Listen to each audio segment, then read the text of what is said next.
انہوں نے کہا ہے کہ جی پسند کی شادی نہ ہو تو لڑکا اپنے آپ کو کیسے سمجھائے؟ پسند کی شادی والا معاملہ ہے تو اس میں یہ ہے کہ والدین کی جو رضا ہے نا اسی کے مطابق چلنا چاہیے، کہ البرکت مع اکابرکم، کہ برکت تمہارے بڑوں میں،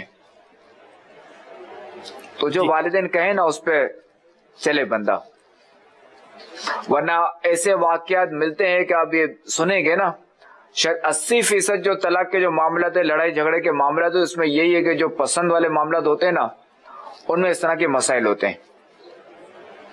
چونکہ اس میں ہوتا یہ ہے کہ جو اس طرح کے معاملات کرتے ہیں تو پھر یہ کہ وہ فریقین جو ہے، زوجین جو ہے، میاں بیوی ہیں، ان کے والدین پر ہٹ جاتے ہیں پیچھے.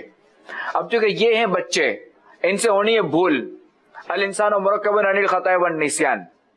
اب چونکہ جو ساتھ رہیں گے تو برتن بجنے تو ہیں، اب جب یہ انہوں نے اکیلے یوں ہوئے نا تو اب کیا ہے کہ اب یہ برتن بجے، اب ان کو کوئی سمجھانے والا ہے نہیں، کوئی ٹھنڈا کرنے والا ہے نہیں، کوئی بٹھانے والا ہے نہیں، تو اب کیا ہے کہ پھر معاملہ جو ہے نا پھر طلاق تک پہنچتا ہے اور بہت جلد جو ہے یہ گھر پھر ختم ہو جاتا ہے. تو اللہ تعالیٰ سے عافیت طلب کرنی چاہیے اور والدین کی رضا مقدم رکھنا چاہیے، اس کو پریورٹی ان دینی کی چاہیے. رضا کے مطابق چلنا چاہیے. جی ماشاءاللہ.